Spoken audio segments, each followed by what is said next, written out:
Capítulo 6. Tobias Gregson en acción. Al día siguiente solo tenía la prensa palabras para el misterio de Brixton, según fue bautizado aquel suceso. Tras hacer una detallada relación de lo ocurrido, algún periódico le dedicaba además el artículo de fondo. Vine así al conocimiento de puntos para mí inéditos. Conservo todavía en mi libro de recortes numerosos extractos y fragmentos relativos al caso.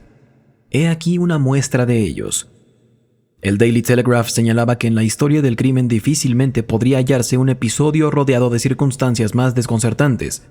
El nombre alemán de la víctima, la ausencia de móviles y la siniestra inscripción sobre el muro apuntaban conjuntamente hacia un ajuste de cuentas entre refugiados políticos o elementos revolucionarios.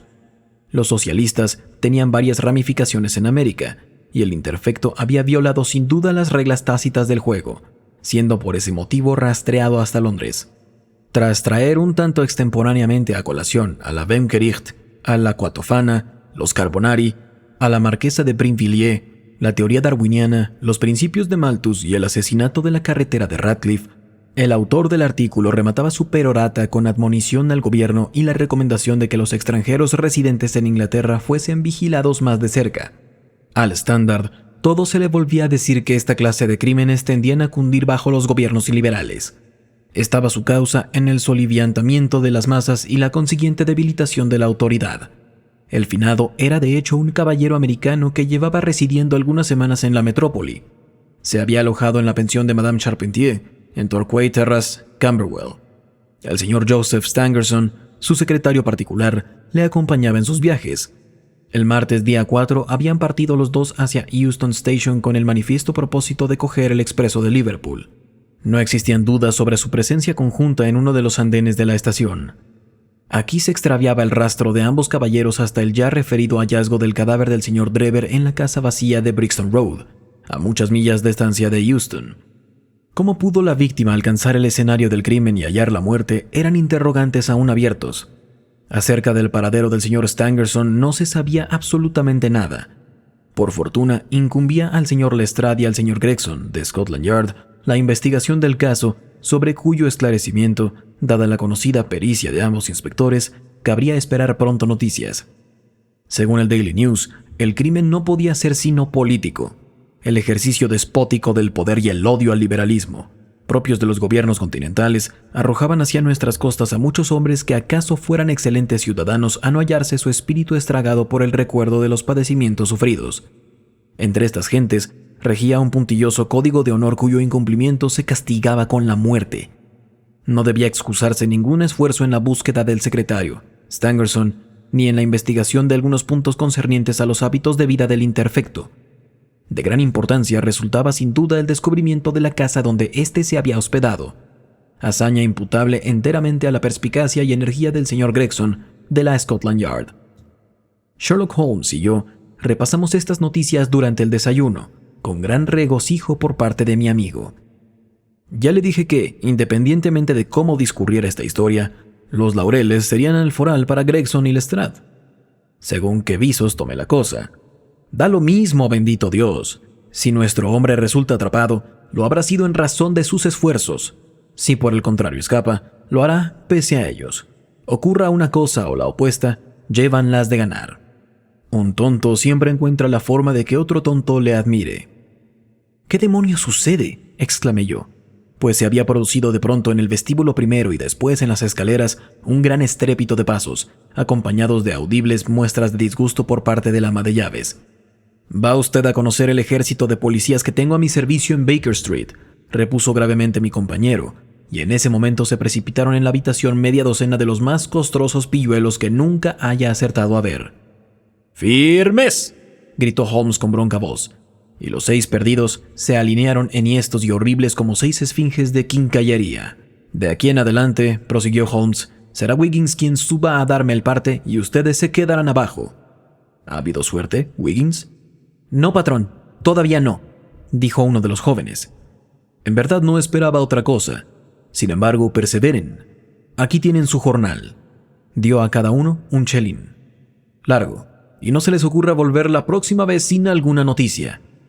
Agitó la mano, y los 6 chicos se precipitaron como ratas escaleras abajo. Un instante después, la calle resonaba con sus agudos chillidos. «Cunde más uno de estos piojosos que 12 hombres de la fuerza regular», observó Holmes. «Basta que un funcionario parezca hacerlo para que la gente se llene de reserva. Por el contrario, mis peones tienen acceso a cualquier sitio y no hay palabra o consigna que no oigan. Son además vivos como ardillas, perfectos policías a poco que uno dirija sus acciones». «¿Les ha puesto usted a trabajar en el asunto de la calle Brixton?», pregunté. «Sí, hay un punto que me urge dilucidar. No es sino cuestión de tiempo. Ahora, prepárese a recibir nuevas noticias, probablemente con su poco de veneno, porque ahí viene Gregson más hueco que un pavo. Imagino que se dirige a nuestro portal». Sí, acaba de detenerse. En efecto, tenemos visita. Se oyó un violento campanillazo y un instante después las zancadas del rubicundo detective, quien, salvando los escalones de 3 en 3, se plantó de sopetón en la sala. «Querido colega, felicíteme», gritó, sacudiendo la mano inerte de Holmes. «He dejado el asunto tan claro como el día». Me pareció como si una sombra de inquietud cruzara por el expresivo rostro de mi compañero. «¿Quiere usted decirme que está en la verdadera pista?» «¿Pista? Tenemos al pájaro en la jaula». «¿Cómo se llama?» «Arthur Charpentier, alférez de la Armada Británica», exclamó pomposamente Gregson, juntando sus mantecosas manos e inflando el pecho. Sherlock Holmes dejó escapar un suspiro de alivio, iluminado el semblante por una sonrisa. «Tome asiento, caramba, y saboree uno de estos puros», dijo. «Ardemos en curiosidad por saber cómo ha resuelto el caso. ¿Le apetecería un poco de whisky con agua?» «No voy a decirle que no», repuso el detective. «La tensión formidable a que me ha visto sometido estos últimos días ha concluido por agotarme. No se trata tanto, compréndame, del esfuerzo físico como del constante ejercicio de la inteligencia. Sabrá apreciarlo, amigo mío, porque los dos nos ganamos la vida a fuerza de sesos». «Me abruma usted», repuso Holmes con mucha solemnidad. «Ahora relátenos cómo llevó a término esta importante investigación». El detective se instaló en la butaca y aspiró complacido el humo de su cigarro.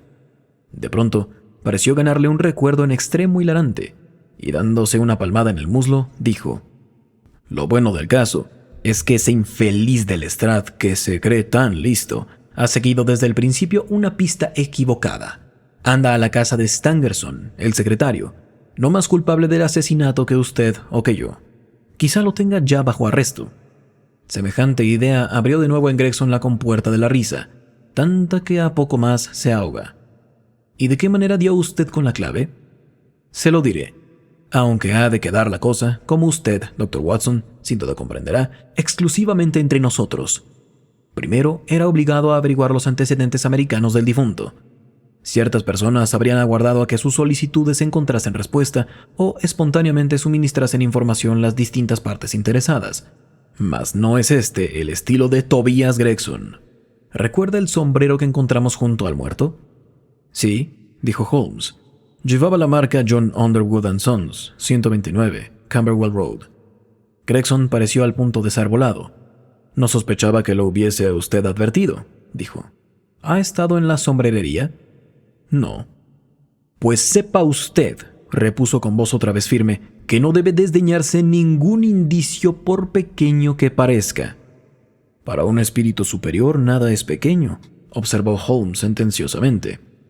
«Bien, me llegué a ese Underwood y le pregunté si había vendido un sombrero semejante en hechura y aspecto al de la víctima. En efecto, consultó los libros y de inmediato dio con la respuesta. Había sido enviado el sombrero a nombre del señor Drever, residente en la pensión Charpentier, Torquay Terrace. Así supe la dirección del muerto». «Hábil, muy hábil», murmuró Sherlock Holmes. A continuación, pregunté por Madame Charpentier. Prosiguió el detective. Estaba pálida y parecía preocupada. Su hija, una muchacha de belleza notable, dicho sea de paso, se hallaba con ella en la habitación. Tenía los ojos enrojecidos y cuando le interpelé sus labios comenzaron a temblar. Tomé buena nota de ello. Empezaba a olerme la cosa a chamusquina. Conoce usted por experiencia, Sherlock Holmes, la sensación que invade a un detective cuando al fin se halla en buen camino. Es un hormigueo muy especial. ¿Está usted enterada de la misteriosa muerte de su último inquilino, el señor Enoch J. Drever de Cleveland?, pregunté. La madre asintió, incapaz de decir palabra. La muchacha rompió a llorar. Tuve más que nunca la sensación de que aquella gente no era ajena a lo ocurrido. «¿A qué hora partió el señor Drever hacia la estación?», añadí. «A las 8», contestó ella, tragando saliva para dominar el nerviosismo. Su secretario, el señor Stangerson, dijo que había 2 trenes, uno a las 9:15 y otro a las 11. Tenía pensado coger el primero. Y no volvió a verlo. Una mutación terrible se produjo en el semblante de la mujer. Sus facciones adquirieron palidez extraordinaria. Pasaron varios segundos antes de que pudiera articular la palabra no, y aún entonces fue esta pronunciada en tono brusco, poco natural. Se hizo el silencio, roto al cabo por la voz firme y tranquila de la muchacha. «A nada, madre, conduce el mentir», dijo. «Seamos sinceras con este caballero. Vimos de nuevo al señor Drever».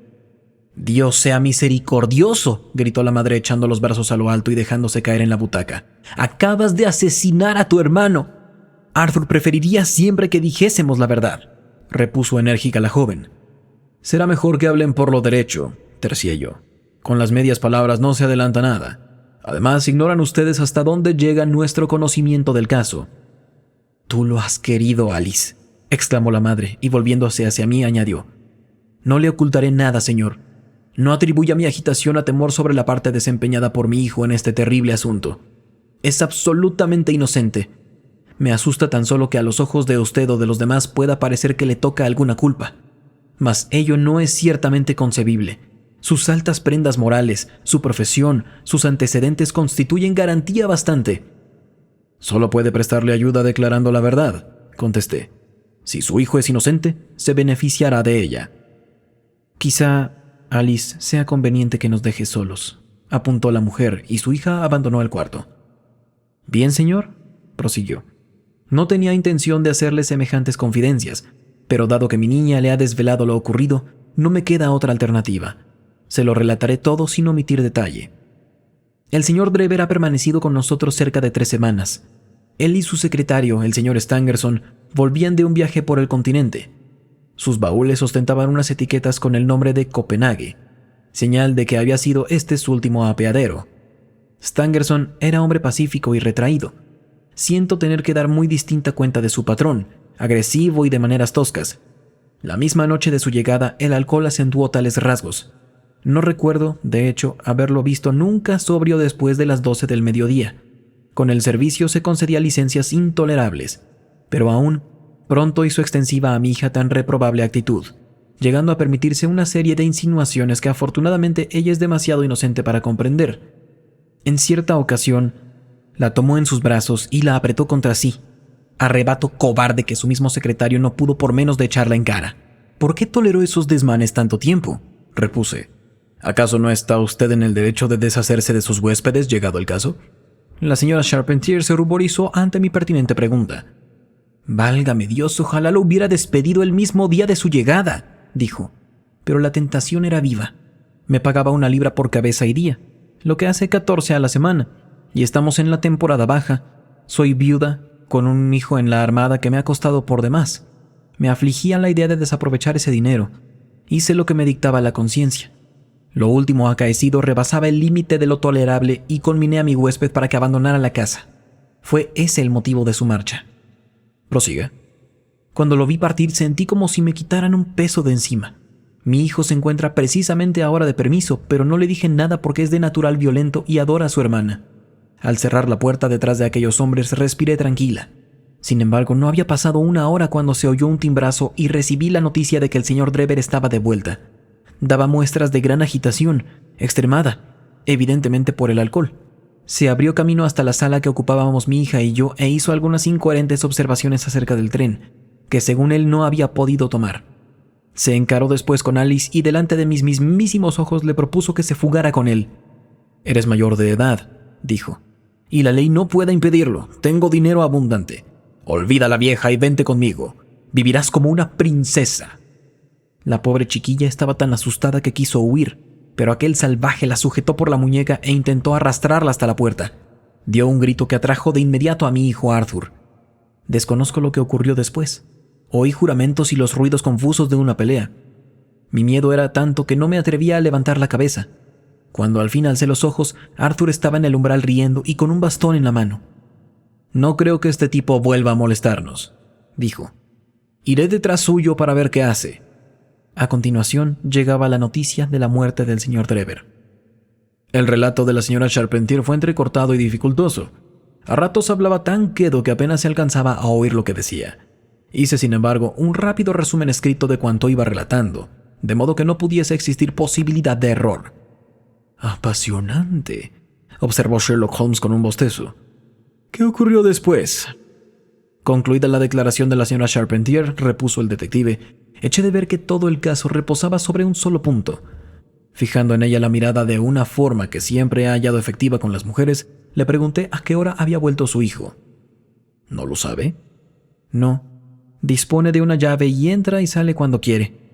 «¿Había vuelto cuando fue usted a la cama?» «No». «¿Cuándo se acostó?» «Hacia las 11». «¿De modo que su hijo ya llevaba fuera más de 2 horas?» «Sí». «¿Quizá 4 o 5?» «Sí». «¿Qué estuvo haciendo durante ese tiempo?» «Lo ignoro», repuso ella palideciendo intensamente. Por supuesto, estaba todo dicho.